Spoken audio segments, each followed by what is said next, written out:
you ever noticed how easy it is to convince yourself something's affordable just because you can make a monthly payment? That's exactly how I stayed broke for so many years. And it's really no surprise, our entire society is built around monthly payments and short term thinking. But here's the problem: when you're focused on what you can afford today, you lose sight of where you can actually be tomorrow. And one simple question, you guys, flipped the entire script for me. And I want to share that question with you here to hopefully help you do the same exact thing. Hey guys, I'm Brett Nelson, founder of Debt Free Dad. I paid off about $45,000 of debt. I've been debt free now for more than 12 years. I've also been fortunate to help thousands of other people save and pay off millions and millions of dollars here with the work that we do here at Debt Free Dad. Now, after listening to this episode, you guys, if you're ready to take things to the next level, you're ready to break free from living paycheck to paycheck, reduce financial stress, build your savings, and finally pay off that debt for good, but maybe you're just not sure where to get started, don't worry. We've created some incredible free resources here at Debt Free Dad, and I'll be sharing some details about those later on in today's episode. Now, guys, for years, I used to ask the same question every time I wanted something. Can I afford the payment? I'm sure you do the same thing, right? Whether it be a car. Yeah, I can swing a $400, $500, $600, $700 payment. By the way, the average car payment right now, you guys, is $750 per month as of 2025. Or if you want new furniture, 0% interest, right? 90 days, same as cash, 6 months free financing, or maybe even they give you an entire year. No problem, you say, right? Or maybe that vacation that you desperately just need to go on, like I did many years ago. And guess what? We throw it on a credit card because we can afford that payment and we'll figure it out later. Any of that sound familiar? See, the problem is that question of can I afford the payment? It kept me broke because I became buried by nothing but monthly payments on a bunch of things. I wasn't asking if I could afford the actual item. I was asking if I could squeeze another payment into an already tight budget. And by the way, I use budget loosely because I didn't really have one. I didn't know what I was doing with my money. But then one day, as I started working on getting out of debt, it hit me. I asked a different question when I started to look at items to purchase. And I started asking, should I even be buying this thing in the first place? Does this thing align with where I'm going, with the financial goals that I have in my life?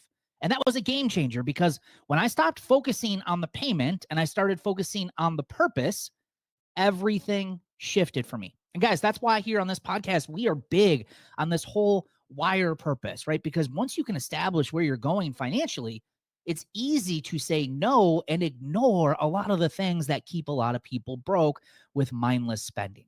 And that's when I realized I was making almost all of my purchasing decisions based on if I could afford the monthly payments, not total cost, not long-term goals, not peace of mind. I was just chasing stuff and staying stuck. But let's take cars, for example. At one point, I had a car payment over $500 a month. And at that time, that was a pretty high car payment. And I convinced myself it was fine. I was a reliable car. I had a warranty. I had a low interest rate, yada, yada, yada, right? But that payment, guys, it kept me from saving. That $500 payment kept me from investing or even building an emergency fund. At any time in my savings, I only had a few $100s. But when I finally ditched that car and got rid of that payment and I bought myself a cash car, I instantly freed up over $500 a month, which comes out to over $6,000 a year. And guys, that kind of money can help you build your first emergency fund. That kind of money can help you pay off other debt and free up payments, right? Now, again, I'm picking a car because that's the biggest payment that I had, but go through your budget, go through the things that you are paying for monthly. Are there things that you can ditch to free up money to start making better traction with your finances? This all started to change all because I stopped asking, can I afford the payment? And I started asking, does this align with the life that I actually want to live? So here's your challenge today. The next time you're about to buy something, especially if it comes with a monthly payment, you guys, just pause and ask yourself, should I even be buying this? Is it a need or is it a want? Is it going to help me move forward or keep me stuck? Would future you thank you or will you regret it? This one question is like a financial filter, so to speak. It can help you slow down, think clearly, and make better choices with your money and your life. Also, guys, we just did an episode not too long ago about the 24-hour rule. So, again, give your purchases time too. Wait 24 hours before you spend any money on something that is like tearing at you, like you've got to have it, right? That 24-hour filter can also keep you from spending money that you didn't plan on spending, because that emotion will go away within that 24 hours. And 99% of the stuff that you want, you ain't gonna ever buy it. And look, if you've never really sat down and thought about your financial goals or your bigger purpose, you're not alone. Most people are honestly too busy to think ahead. Most people are busy just surviving, but that's exactly how you stay stuck in the paycheck to paycheck cycle. Guys, when I got on my journey of getting out of debt, I remember I was working a regular job, was working 50, 60 hours a week. My commute was 1 hour each way. So I had to get up early to get to work. Well, I started getting up even earlier to work on this stuff, to work on my life, where I was going. And guys, believe it or not, I still have the notebook, the first notebook I had, and all the things that I wanted in my life, and where I wasn't where I wanted to be. And I drew up essentially what my ideal life would look like. And guys, if I go back and look at that notebook, much of what I wrote in there has now become a reality. So let me give you a few quick tips to help you start figuring that out for your own life. Number one, ask, what do I want out of my life? And what do I want it to look like in the next 5 years? And I know 5 years can seem like, holy smokes, that's like a big question, right? You don't have to be perfect at this. Just brain dump, just start writing it down. And not just financially, but in general. Do you want to travel? Do you want to own a home? Maybe you want to own a different home. Maybe you want to move to a different town. Maybe you want to quit a stressful job. Maybe you want to spend more time with your kids, your grandkids, your family. Get super specific. Again, it doesn't always have to be financially related, but everything touches your finances, right? So make sure you're writing it down. Your goals should excite you, not just sound responsible. All right. So make sure they're exciting. Like, this is what I really want. And by getting your finances in order, it's going to help you get there. Number two is break it down into some money milestones. So let's say your dream is to take that family vacation every year without going into debt. That would be great, right? So let's just break it down. What is it going to cost you? When do you want to go? How much time do you have to save up? And then back up and start figuring out on a monthly basis, what do we need to save in our budget every single month to make this vacation a reality, rather than just wishing it was going to come. And again, guys, like I said earlier, if you got payments that are keeping you stuck from living the life that you want to live, then it's time to start looking at those and saying, hey, what can we do to free these things up so we can use more of our money to live the life that we want to live? Number three, prioritize peace over stuff.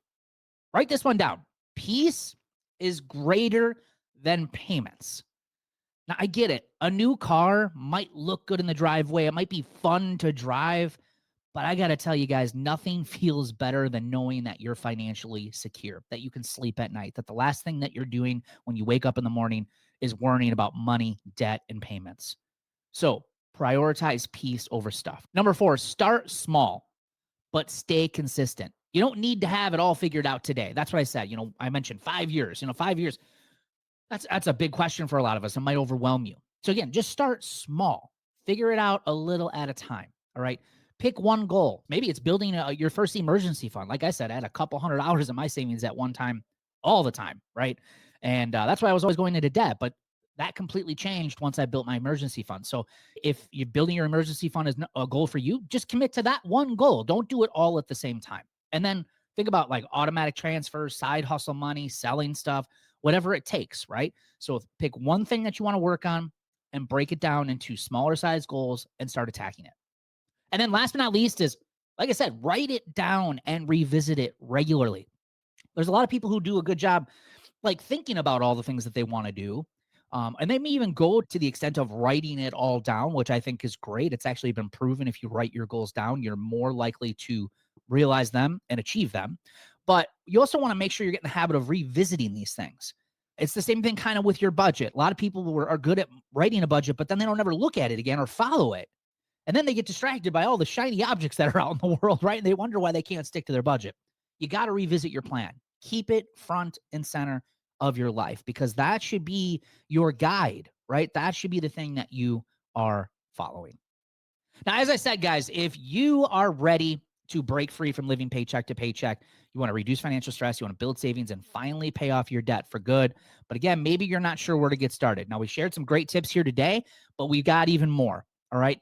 Simplify My Money is sent to you each and every Sunday to your email.